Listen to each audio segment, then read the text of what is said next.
Our top focus this hour as Iran launched its first strikes on American forces since Washington paused its daily bombing campaign, the US pivoted to a new set of regional targets, teaming up with Saudi Arabia for joint strikes on pro-Iran groups in Iraq. Reports suggest that the operation killed at least 20 members of Popular Mobilization Forces, PMF, which is an umbrella organization of former paramilitaries now integrated into the Iraqi armed forces. Washington and Riyadh stated that the strikes were direct retaliation for recent drone attacks against US troops and Saudi oil facilities. Riyadh had earlier reported intercepting eastern province-bound drones, laying the blame on Iraqi-based Iran-backed militias. But these groups have dismissed the Saudi claims. Iran-backed groups have brigades that operate within the PMF alliance, but many of these groups have a reputation for acting on their own. They have not claimed any attacks since hostilities between the US and Iran resumed earlier this month. While US targeted one set of Iranian allies in the region, another Tehran-backed group, the Houthis, targeted a Saudi oil tanker in the Red Sea route with ballistic missiles. Apart from its regional allies described as proxies by US and the West, Iran is also reportedly getting support internationally. Sources suggest that Iran is expected to receive shipment of Chinese-made shoulder-fired air defense missile launchers soon. And this will be the first shipment out of up to 400 such systems from China. The purchase, which is valued at $60 to $70 million, is one of Tehran's largest known efforts to strengthen its short-range air defenses since the very outbreak of its war. According to reports based on US intel, Russia is providing intelligence on US military targets to Iran. President Donald Trump had even said he would ask Russian President Vladimir Putin directly about the allegations. The joint strikes by US and Saudi Arabia are also first American joint mission on record with regional allies since US launched strikes on Iran with Israel. In fact, another close US ally in the region, Israel's Prime Minister Netanyahu, met President Trump in Washington, D.C., which was also his first in-person talks with President Trump since the war began.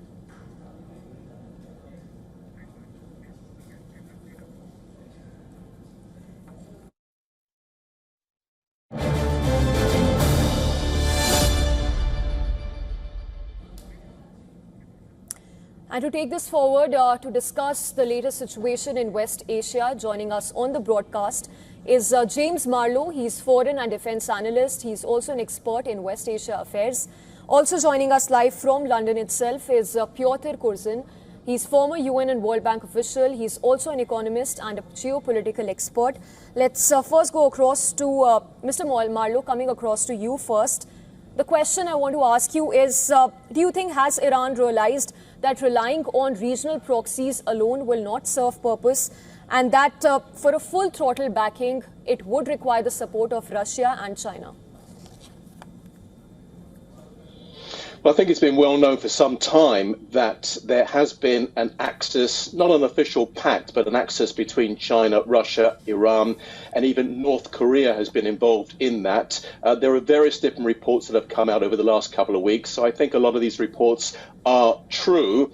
It has also been well known that the Chinese, in response to getting free oil or very cheap oil from the Iranians, have also been supplying the Iranians over the last 2 or 3 years with the attack drones, which have been used against Ukrainian civilians, not just Ukrainian army, but Ukrainian civilians. And this has been well known by the British, German, French, you mentioned the United States intelligence and Canadian intelligence for some time. It doesn't surprise any of us that this has now been raised to a brand new level, because Iran is under pressure, and the Russians and the Chinese, led by dictatorships, unlike the United States, want to get onto the side of the Iranians, because there are two sides, and there's always been two sides.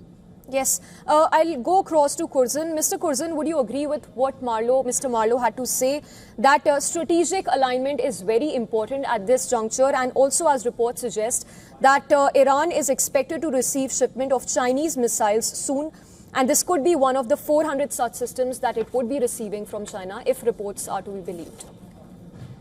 Yes, I think that I would largely build on what my counterpart said, although one wonders about America's democracy these days.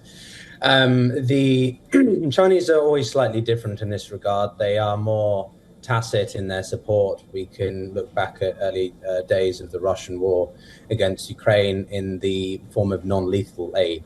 So if the Chinese are providing very explicitly military equipment, weapon systems, whatever, this is a shift in policy and a more overt one. It shows China is probably quite worried a little bit. It has reserves in the case of oil and energy, but certainly no one was expecting the intensity and duration of this conflict by the Trump administration against Iran and Iran's durable defense. So I think the Chinese are conscious of the time horizon of this. Russia, it doesn't surprise me, and these two have a strategic partnership. It's unsurprising that the two will be providing surveillance and equipment. Iran's Shahed drones, as the Russians have refined over the years. But China, I think, is the bigger element here, because they've been exercising soft power as a way to win favor with the Middle East over the past few years. It was them who helped curate the Iranian-Saudi rapprochement. And so for the Saudis to so explicitly target Iraqi militia groups, etc., with the United States, I think is going to be quite interesting to see what the Iranian-Saudi dynamic does there and how the Israelis try to capitalize on this as well. We can't ever forget the role of Tel Aviv in all of this. Yes, I wanted to go across to Mr. Curzon again. Talking about these missiles that China is supposedly going to be providing to Iran. These are shoulder-fired air defense missile launchers. If it were to provide those missiles to Iran, how do you think that would bolster Iran's military standing vis-a-vis that of the US? I personally don't over-read into the specifics on the tactical level. I think this is all determined more by the strategic shifts, the Strait of Hormuz, the Houthis and the Bab el-Mandeb, dynamics with the Israelis over, say, Turkey, tensions there. Individual rocket capacity, certainly relevant to keep in mind, but do they have the capacity to take down the very advanced equipment of the United States? Remains to be seen. Where I think it could be more problematic is in the Strait of Hormuz. If you see ships being pestered or interfered with, threatened with these over-the-shoulder type missiles, then that could be an even greater deterrent and problem for the United States to try and fix. Because if you're on a speedboat, you're on these small, nimble craft across watertime areas, there's no argument to say that the Iranians might not give some of these to the Houthis. That could be a real problem of which the Americans don't have an answer for unless they get more involved through means of boots on the ground and minute methods like that. So certainly interesting, game changer, too early to tell. Yes, I would want to go across to Mr. Marlow, paucity of time there, but quickly coming across to you. This is regarding reports that suggest that Russia is providing intel on US military targets to Iran. If you can quickly talk to us about how a prolonged conflict could actually favor Moscow's strategic interests. Wow.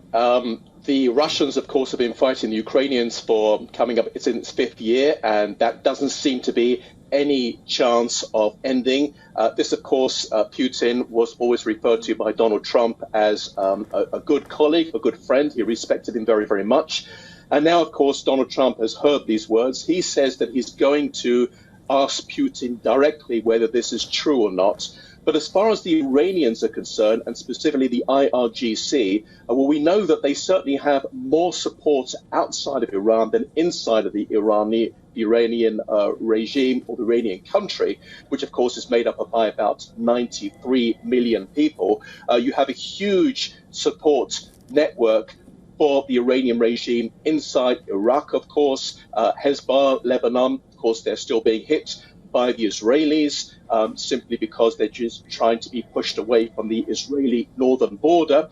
But at the same time, The truth of the matter is that the Iranians have looked at this very carefully over the last 2 or 3 months and realized that they don't need an air force. They don't need nuclear weapons. They don't need a navy. All they need is AK-47s and machine guns, because as long as you're not going to send any ground troops into and on the streets of Iran, all they need is permission to shoot down their people, which they have done back in January. They have done since that time. The reports coming out is that it's still taking place, not on the large scale that it did in the early days of January. But nevertheless, they know that they are holding on to power simply through terror and fear.